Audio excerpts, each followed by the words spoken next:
ಇಂಥ ಅದ್ಭುತ ಮಾತನ್ನು ಹೇಳಿದ್ರಿ ಸರ್. ನಮ್ಗೆ ಅನಿಸ್ತಾ ಇದೆ ಪದ್ಮಭೂಷಣ ಪ್ರಶಸ್ತಿಗೆ ಒಂದು ಮೌಲ್ಯ ಬಂದಿದೆ ಅಂತ ಅನಿಸ್ತಾ ಇದೆ. ನಿಮ್ಮಂಥ ಕಲಾಸಂತರಿಗೆ ನೀಡಿದಾಗ ಅದರ ಮೌಲ್ಯ ಕೂಡ ಜಾಸ್ತಿ ಆಗುತ್ತೆ ಅಂತ ನಾವು ಭಾವಿಸ್ತೀವಿ ಸರ್. ಅದು ನಿಮ್ಮ ಭಾವನೆ, ಅದನ್ನು ನಾನು ಅಲ್ಲಗಳೆಯೋದಿಲ್ಲ. ಆದರೆ ಜನ ಒಬ್ಬ ವ್ಯಕ್ತಿಗಿಂತ ಒಂದು ನಾಡಿಗಿಂತ ದೇಶ. ಸೊ ನಮ್ಮ ದೇಶದಲ್ಲಿ ಆ ರೀತಿಯ ಮೌಲ್ಯಗಳನ್ನು ಇಟ್ಕೊಂಡು ನಾವು ಬೆಳೆದಂಥವ್ರು. ಸೊ ಇದೊಂದು ನಮ್ಮ ದೇಶದ ಹಿರಿಯರು ತೀರ್ಮಾನಿಸಿ ಇದುವೇ ಒಂದು ಈ ಪದ್ಧತಿಯನ್ನು ಈ ಒಂದು ಪರಸೆ ಹಾಕಿಕೊಟ್ಟಿದ್ದಾರೆ. ಅದರಂತೆ ನಾವು ನಡೀತಾ ಇದ್ದೀವಿ. ಪ್ರಶಸ್ತಿಗೆ ಅದರದ್ದೇ ಗೌರವ ಇರ್ತದೆ. ಆದ್ದರಿಂದ ಅದು ಅಂದರೆ ನಮಗೆ ಮಾಧ್ಯಮದಲ್ಲಿದ್ದವರಿಗೆ ಅಥವಾ ಈ ಥರದ್ದು ಅದು ವಿಶೇಷ ಅಂದೇ ಇದ್ದರೆ ಅಲ್ಲಿ ನಾವು ಏನು ಈ ಸಾಮಾನ್ಯ ಮನುಷ್ಯರು, ಸಾಮಾನ್ಯ ಜನರು ಅಂತ ಭಾಳ ಅದನ್ನು ಸಾಮಾನ್ಯ ಜನರೇ ಅಸಾಮಾನ್ಯರು, ಅವರಿಗೆ ಆ ಥರ ನಮಗೆ ಇದ್ದಂತಹ ರಿಸರ್ವೇಷನ್ಸ್ ಅಥವಾ ಅದು ಇರೋದಿಲ್ಲ. ಆದರೆ ನಾವು ಏನೋ ಈ ಇಂಗ್ಲೀಷಲ್ಲಿ ಹೇಳ್ತಾರಲ್ಲ ಕಾಮನ್ ಸೆನ್ಸ್ ಅಂತ ಹೇಳ್ತೀವಿ. ಅದು common sense is not so common ಅಂತಾರೆ ಅದಕ್ಕೆ. ಅದು ಹಾಗೆ ಜನಸಾಮಾನ್ಯರು ಅಂತ ಭಾಳ ಹಗುರವಾಗಿ ಯಾವತ್ತು ಹೇಳುವಾಗ, ಯಾಕಂದರೆ ಅವರು ತೀರ್ಮಾನ ಮಾಡ್ತಾರೆ ಇವೆಲ್ಲವನ್ನು. ಅವ್ರು ಹೇಗೆ ನಾವು ನೋಡ್ತಾರೆ ವ್ಯಕ್ತಿಗಳನ್ನು, ವಿಷಯಗಳನ್ನು, ಜಗತ್ತನ್ನು, ಅದು ಮುಖ್ಯ. ಸೊ ಅವರ ದೃಷ್ಟಿಯಿಂದ ಇದು ಅವ್ರಿಗೇನು ಅನ್ನಿಸ್ತದೆ ಅದು ಅಂತ ಹಾಗೆ ಆ ರೀತಿ ನೋಡಿದಾಗ ಈ ಪ್ರಶಸ್ತಿಗೆ ಅದರದ್ದೇ ಸ್ಥಾನಮಾನ ಇಲ್ಲದೇ ಇದ್ದರೆ ಅವರು ಈ ಪ್ರಶಸ್ತಿ ಗೌರವ ಇಲ್ಲದೇ ಇದ್ದರೆ ಈ ಲಕ್ಷಾಂತರ ಕನ್ನಡಿಗರು ಅದರಲ್ಲಿ ಭಾಗ ಬಯಸ್ತಾನೇ ಇರಲಿಲ್ಲ. ಹಾಗಾಗಿ ಅದು ಒಂದು ಥರ ಎಲ್ಲ ಕಡೆ ಹೇಳ್ತಾರೆ ಆ ಪ್ರಶಸ್ತಿಗೆ ನಿಮಗೆ ಕೊಟ್ಟು ಅದು ಗೌರವ ಸಂದಿದೆ ಅಂತ ನಗ್ತೀನಿ ನಾನು ಅಷ್ಟೇ. ಬಟ್ ಆ ಪ್ರಶಸ್ತಿಗೆ ಗೌರವ ಇದೆ. ಯಾಕಂದರೆ ಈ ಸಿವಿಲ್ ಅಂದರೆ ನ್ಯಾಯವಾಗಿ ಮಿಲಿಟ್ರಿಯಲ್ಲಿ ಸಲ್ವ್ ಮಾಡೋದು, ಪ್ರಾಣ ಬಲಿ ಕೊಡುವವರಿಗೆ, ಅಂಥವರಿಗೆ ದೇಶಕ್ಕೋಸ್ಕರ ಸಂಪೂರ್ಣ ಒಂದು ಬಲಿದಾನವನ್ನು ಕೊಡುವಂಥ ಅದಕ್ಕೆ ತಯಾರಾಗಿದ್ದವರಿಗೆ ಇಂಥ ಪ್ರಶಸ್ತಿ ಸಿಗೋದು ಅದು ದಟ್ಸ್ ದ ಗ್ರೇಟೆಸ್ಟ್ ಥಿಂಗ್. ಅದರ ನಂತರ ಈ ಸಿವಿಲಿಯನ್ಸ್ ನಾವೇನಂತೀವಿ ಅವರಿಗೋಸ್ಕರ ಇದನ್ನೊಂದು ನಮ್ಮ ದೇಶ ಮಾಡ್ಕೊಂಡು ಬಂದಿದೆ. ಅದಕ್ಕೂ ಪ್ರಚಂಡ ಅದಕ್ಕೋಸ್ಕರ ಈ ಥರದ ಒಂದು ಅಂದರೆ ಪ್ರತಿಕ್ರಿಯೆ ಸಿಗ್ತಾ ಇದೆ ಇದಕ್ಕೆ. ಹಾಗಾಗಿ ಅದು ಸಂದಿದೆ. ಸೊ ಅದನ್ನು ನಾನು ಹಗುರ ಮಾಡಿಸಲಾರೆ. ಎಸ್ ಸರ್, ಮುಂಬೈಯಿಂದ ಬೆಂಗಳೂರುವರೆಗೆ ನಿಮ್ಮ ಜರ್ನಿಯನ್ನು ನೋಡಿದಾಗ ಒಂದು ಕಡೆ ರಂಗಭೂಮಿ, ಮತ್ತೊಂದು ಕಡೆ ಟಿ ವಿ, ಮತ್ತೊಂದು ಕಡೆ ಸಿನಿಮಾ, 100 ಸಿನಿಮಾಗಳು, 50 ವರ್ಷಗಳ ಒಂದು ಸುದೀರ್ಘ ಜರ್ನಿ, ಯಾರಿಗೆಲ್ಲ ಒಂದು ಥ್ಯಾಂಕ್ಸ್ ಹೇಳಬೇಕು ಅನಿಸುತ್ತೆ ಸರ್ ಈ ಕ್ಷಣದಲ್ಲಿ ನೆನೆಸ್ಕೊಂಡ್ರೆ? ಯಾಕಂದರೆ ರೀಸೆಂಟಾಗಿ ನಾವು ಶ್ಯಾಮ್ ಬೆನ್ಗಲ್ ಅವ್ರನ್ನ ಕಳ್ಕೊಂಡ್ವಿ. ಅವೆಲ್ಲರನ್ನು ನಾನು ನಿಜ ಹೇಳಬೇಕಂದ್ರೆ ನಾನು ಒಂದು ಮುಂಜಾನೆ ಎದ್ದು ಪ್ರಾರ್ಥನೆಗೆ ಕೂತರೆ ನಾವು ನಮ್ಮ ದೇವರನ್ನು ಪೂಜಿಸ್ತೀವಿ, ಭಜಿಸ್ತೀವಿ ನಿಜ. ಆದರೆ ದೇವರನ್ನು ನಾವು ಕಂಡಿಲ್ಲ. ದೇವರು ಅಷ್ಟು ಸುಲಭವಾಗಿ ಕಣ್ಣಿಗೆ ಬೀಳೋದು ಇಲ್ಲ.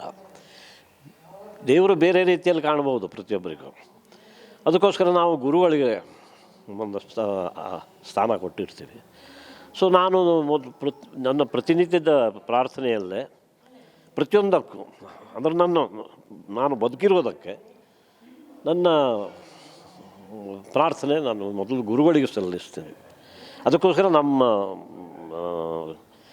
ನಮ್ಮ ದೇಶದಲ್ಲಿ ಅದಕ್ಕೆ ಗುರು ಬ್ರಹ್ಮ, ಗುರು ವಿಷ್ಣು, ಗುರುದೇವ್, ಏನು ಬ್ರಹ್ಮ ವಿಷ್ಣು ಮಹೇಶ್ವರನ್ನು ಪೂಜಿಸ್ತೇವೆ ಮಗನೇ, ಅದಕ್ಕಿಂತ ಶ್ರೇಷ್ಠ ಗುರು ಅಂತ ಹೇಳೋದು. ಸೊ ಹಾಗಾಗಿ ನಾನು ನನ್ನ ಮೊದಲ 6 ವರ್ಷ ಜೀವನದ್ದು ನಮ್ಮ ತಂದೆ ತಾಯಿಯವ್ರ ಜೊತೆ ಕಳೆದದ್ದು ಕಾಸರಗೋಡು ಜಿಲ್ಲೆಯ ಕಾಂಚನಗಡ ನೀಲೇಶ್ವರದ ಹತ್ತಿರ ಇರುವ ಆನಂದಾಶ್ರಮದಲ್ಲಿ. ಅಲ್ಲಿಯ ನಮ್ಮ ಸ್ವಾಮಿ ರಾಮದಾಸರು, ಆಮೇಲೆ ಮಾತಾ ಕೃಷ್ಣ ದೇವಿಯವರು, ಹಾಗೆ ಅದರ 6 ವರ್ಷ ಅಲ್ಲಿ ಬೆಳೆದವನು. ನಂತರ 6 ವರ್ಷ ಶಿರಾಲಿ ಚಿತ್ರಾಪುರ ಮಠದ ಸ್ವಾಮಿ ಆನಂದಾಶ್ರಮ ಅಂತ ಅಲ್ಲಿ ನಮ್ಮ ತಂದೆಯವರು ಅಲ್ಲಿ ಕೆಲಸಕ್ಕೆ ಹೋದರು. ಅಲ್ಲೂ 6 ವರ್ಷ ಬೆಳೆ. ಅದರ ನಂತರ ಮುಂಬೈಗೆ ಹೋಗಿದ್ದೆ. ಬಟ್ ಎಲ್ಲ ಕಡೆ ಅದು ನಮ್ಮ ಮನೆ ದೇವರು ಕೂಡ ನಮ್ಮೊಬ್ಬರು ಪೂರ್ವಜರು ದತ್ತಾತ್ರೇಯನನ್ನು ಭಜಿಸ್ತಿದ್ದರು. ದತ್ತಾತ್ರೇಯನಿಗೆ 24 ಗುರುಗಳು ಇದ್ದರು ಅಂತ ನಮ್ಮ ತಾಯಿಯವರು ಹೇಳ್ತಿದ್ದರು. ಹಾಗೆ ನೋಡಿದರೆ ನನಗೆ ಒಂದು 2400 ಗುರುಗಳು ಇರಬೇಕು. ಯಾಕಂದರೆ ಇಲ್ಲಿಂದ ಮುಂಬೈ ಕಳಿಸಿದ ಮೇಲೆ ಒಂದು ಶಾಲಾ ಕಾಲೇಜೆಲ್ಲ ಆಯಿತು ಅಂದರೆ ನಾಟಕ ರಂಗದಲ್ಲಿ, ಸಿನಿಮಾ ರಂಗದಲ್ಲಿ ಎಷ್ಟೊಂದು ಗುರುಗಳು ಇಷ್ಟೊಂದು ಮಾರ್ಗದರ್ಶನ ನೀಡಿದ್ದಾರೆ.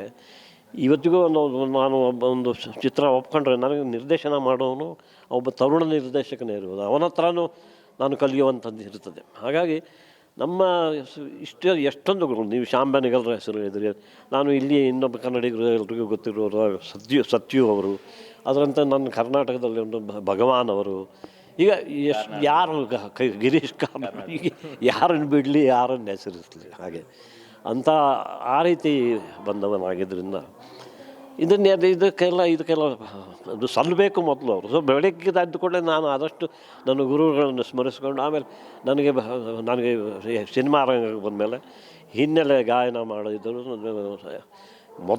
ಮೊಟ್ಟ ಮೊದಲು ಸಿಕ್ಕಿದ್ದೇ ನನಗೆ ನನ್ನ ಭಾಗ್ಯ ಈ ಪಂಡಿತ್ ಬಾಲಮುರಳಿ ಕೃಷ್ಣ ಅವರು, ನಂತರ ನಾನು ಪಂಡಿತ್ ಭೀಮಸೇನ್ ಜೋಶಿ ಅವರು, ನಂತರ ನಾನು ಮೆಚ್ಕೊಂಡು ಯಾವಾಗಲೂ ಮನೆಯಲ್ಲಿ ಹಾಕೋದು ಭದ್ರಗಿರಿ ಅಚ್ಯುತದಾಸ್ ಅವರ ಕೀರ್ತನೆಗಳು ನನಗೆ ನನಗೆ ಕನ್ನಡದಲ್ಲಿ ಭಾಳ ಸುಂದರವಾಗಿ ಅವರ ಕ್ಯಾಸೆಟ್ಗಳನ್ನು ಹಾಕ್ಕೊಂಡು ಕೇಳ್ತಾ ಇರ್ತೀನಿ.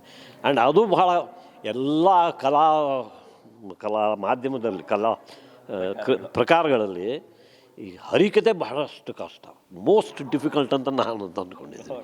ಯಾಕಂದರೆ ಒಂಥರ ಈ ಆ್ಯಂಕರ್ಸ್ ಇದ್ದಾಗೆ ಆ್ಯಂಕರಿಂಗ್ ಈಸ್ ನಾಟ್ ಈಸಿ.